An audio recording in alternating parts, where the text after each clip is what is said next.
We begin the 10th letter. After greetings of life and peace, may my opening words rouse the ear that hears the life-giving admonition that the living God admonished through his prophets, saying, So this is from Lamentations, Jeremiah, the prophet, and he said, Chazdei Hashem ki lo samnu. The kindnesses of God have surely not ended. This is lamenting over the destruction of the first holy temple. Jeremiah was a witness to. And the kindnesses of God have surely not ended. Now,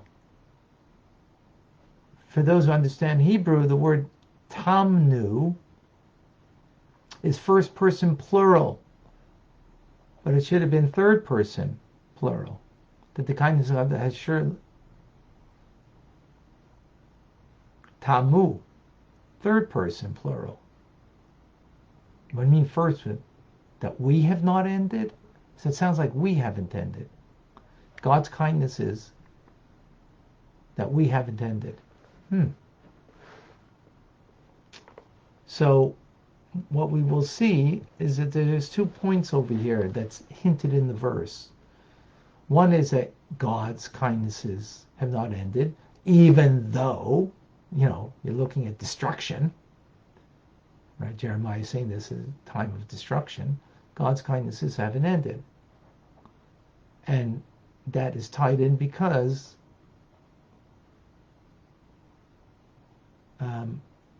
we are not complete. Tamim, or whole, complete.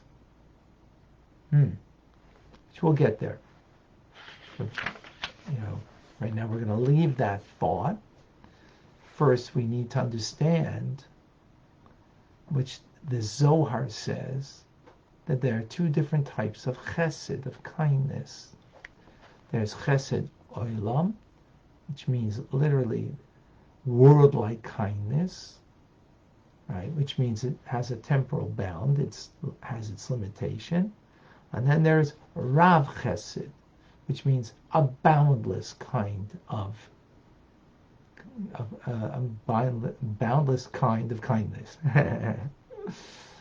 Okay, so let's understand.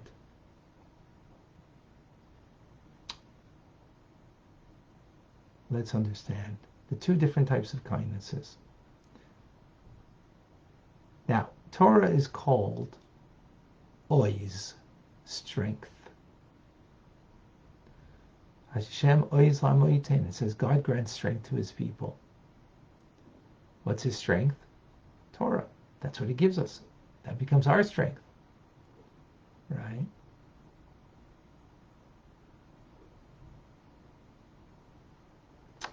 Now, how do we understand that? How do we understand Torah as being strength, which is the left side, Gevurah, right? Expression of Gevurah. When we see that, actually further, we see that the 613 commandments were declared unto Moses, the Talmud tells us, at Sinai, from the mouth of Gevurah, mipi Gevurah. So again, bringing out Gevurah means from the mouth of strength. But we also have that God gave, in the book of Deuteronomy, it says that God gave with his right hand his fire, which is referring to Torah. So it's a fire, which is the idea of restraint, of strength, but yet it's with the right hand. So we have something here, an anomaly. Torah, on the one hand, we could call it strength, which means a limitation, right? Meaning restraint, it means limitation. On the other hand, which is the left hand, by the way, right? on the other hand, by the way, it's interesting. Our strong arm is our left hand. That doesn't make sense. Because strength doesn't mean, like most people are right-handed are strong. Because strength means strength of character, meaning strength of restraint, holding back. Who's a strong person that can conquer their inclination? You have a desire to indulge, you don't indulge. That's the left side called strength, right? How's it? My left is weaker. No, because we mean strength of character, right? Right is stronger, and that's kindness, because giving should be stronger than the restraint of holding back. But we need both, right? So here, though, what we have a difficulty with is that Torah is referred to mipia gevurah, that it's coming from gevurah, strength, left, but yet it's an expression of the right hand of God, God's kindness that He is in the Torah that He has given us. So what's going on over here? How do we understand this? So explains the Alter Rebbe. The source and the root of Torah is solely God's kindness. In other words, when we're speaking, obviously it's God's divine wisdom. We're talking about as it comes from divine wisdom into the divine emotions, the divine attributes. What kind of expression is it? So, in fact, it is solely kindness, which refers to the right side, right? Meaning that it is an elicitation of divinity, a radiation of the infinite light of God that's taken from the upper world. In other words, it's not right. The left is strength, means refrain, holding back. The Torah is first and foremost, or the root source, right, is solely on the right side, kindness, because it's about taking a flow of divine light from the upper worlds and bringing it down to this world, right? And how's that affected? How does that work? How do we draw down the Torah into this world? Well, there's 248 positive commandments that are an expression of 248 organs of the king, right? God being the king. In other words, God has 248 so-called components, or, parts of light that are an expression of the Ein Sof of God, right? And they're vested, and you and I, when we do a mitzvah, in our 248 organs and limbs of our bodies, figuratively speaking. I mean, in a literal sense in a certain way, but figuratively speaking, it means it's expressed in us, that light. So that light is a divine kindness that is being bestowed down here, right? Therefore, it's the attribute of kindness.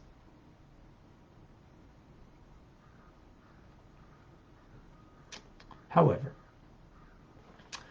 that downflow of divine kindness, of the light of God, that is an expression of the Ein Sof of Hashem, that is an expression of one of the mitzvahs of, or all 248, that are divine conduits of light, that become vested in our very soul, in our very being. Before it comes down here, it first needs to be vested in God's attribute of Gevurah, which is metaphorically fire. The right side is water, right? Because water is a downflow from above to below, right? So kindness is from above to below, and fire is from down up. Strength, inner strength, to refrain, to hold back, that's from within. It's from within to above. So it first needs to go through Gevurah. What does that mean? It means contraction. That light needs to be contracted before it can be vested, that light, down here. Because And as a result of it being contracted, therefore the performance of that commandment, right, any particular commandment that involves material things will be with a parameter and a limitation to it. Like the mitzvah of tzitzis, it needs to be made from wool. Tefillin has to be made from a kosher parchment, from a leather and from and parchment. Sacrifices need to be animals, plants, minerals, and charity has to involve money or other material objects for it to be the fulfillment of the mitzvah. Even commandments that are in man's spirit, such as awe and love of God, also has a parameter, a delimiter to it. It's not infinite. It's not without parameters. It has a parameter to it.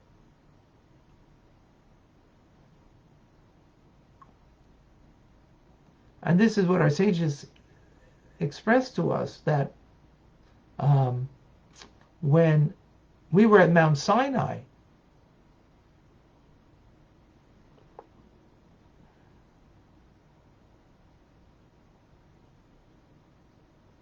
one second.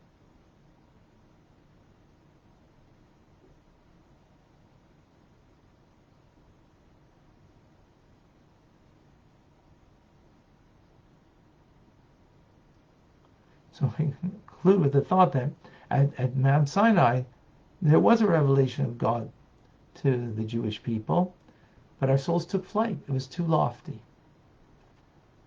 Right? It was too lofty. That's why the Jews said, Moses, you get the rest of the Torah. It was too lofty.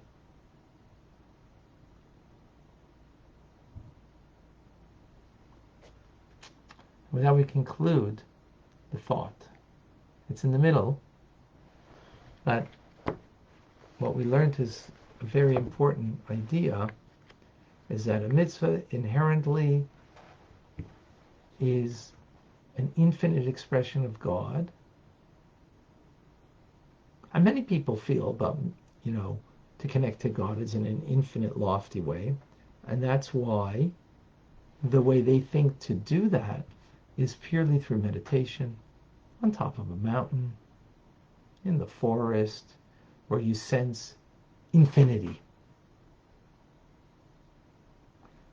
And that's the core of the divine light that comes into this world in the fact that in doing a mitzvah. However, before it came into this world, it also went through the divine attribute, not merely of kindness, but also of Gevurah, of restraint, of contraction. And since it went through there, it comes out that the mitzvah now has a limitation to it. It means, for example, the Shema can only be said till a certain point every day. Tefillin have to be square boxes, made out of leather and made in a certain way. Mezuzah, likewise. All the mitzvahs have many parameters to it. Why? God's infinite, so shouldn't a mitzvah kind of be like, no boundaries to it? No. It came down as an expression in core of kindness, which is without parameters, but then it went through Gevurah of contraction, that it has parameters. And therefore, in order to fulfill the mitzvah appropriately, we have to fulfill it with its parameters. A very important point. If we fulfill the mitzvah, if the tefillin is not if the tefillin is over here, not between your eyes, you didn't fulfill the mitzvah. You didn't fulfill the mitzvah, right? Keeping Shabbos, you don't keep Shabbos by, doing what, that is meaningful spiritual engagement for you. It's what Mipia Gevurah, it's coming from the mouth of Gevurah, of God, right? And therefore, all the parameters of the mitzvah are important for us to learn so we can do them properly. I hope that's clear. Do you have any questions? Oh, I see Rachel has one. Let me see. Before her. If you have a question, 2 question marks before you ask, so that it's clear.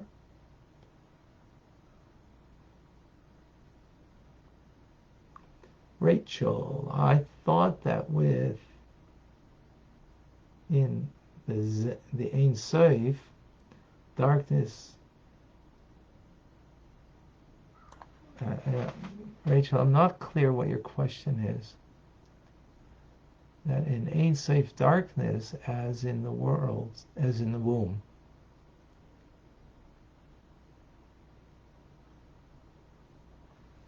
I don't know what you mean. I'm sorry. I don't understand.